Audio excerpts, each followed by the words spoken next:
Hello guys, welcome back to my channel. ফিরে আসলাম ময়মনসিংহ অঞ্চলের জনপ্রিয় চাপা শুটকির রেসিপি নিয়ে।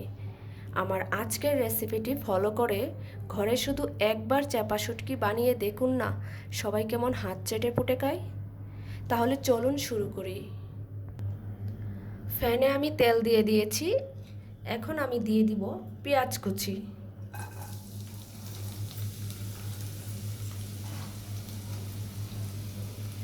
চাপা শুটকির রেসিপিগুলোর পরিমাণ আমি ডেসক্রিপশন বক্সে দিয়ে দিব, আপনারা একটু কষ্ট করে দেখে নেবেন। এমনকি আমার সব রেসিপিগুলো ডেসক্রিপশন বক্সে দেওয়া থাকে, সব পরিমাণ। যদি কখনো রান্না করতে গিয়ে ভুলে যান তাহলে ডেসক্রিপশন বক্স চেক করে নিলেই হবে, নতুন করে আর ভিডিও দেখতে হবে না। পেঁয়াজগুলোকে আমি একটু ভেজে নেব। পেঁয়াজগুলো হালকা ভেজে নেওয়ার পর এখন আমি দিয়ে দিব রসুনের কোয়া।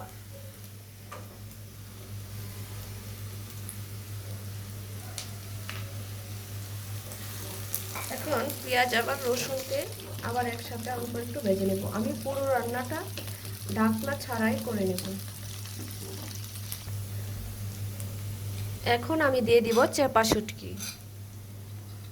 চাপা শুটকিগুলোকে আমি আগে থেকে ভালো করে ধুয়ে গরম পানি দিয়ে আবার পরিষ্কার করে ধুয়ে মাঝখানে একটু কেটে নিয়েছি।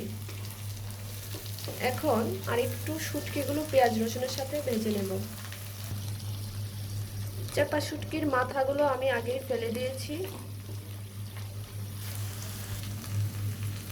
এখন আমি দিয়ে দিব মরিচের গুঁড়া, হলুদের গুঁড়া, স্বাদ মতো লবণ। সবগুলো আমি একসাথে মিশিয়ে নিব আর দিয়ে দিব কাঁচামরিচের কুচি। সবগুলো নেড়ে ছেড়ে মিশিয়ে নিব। এখন আমি দিয়ে দিব অল্প একটু পানি।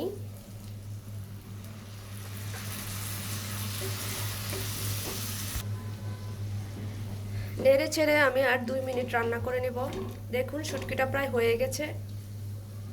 আমি অল্প একটু পানি দিয়েছি, পানি না দিলেও হয়, কিন্তু একটু মাখা মাখা থাকার জন্য আমি অল্প একটু পানি ব্যবহার করেছি।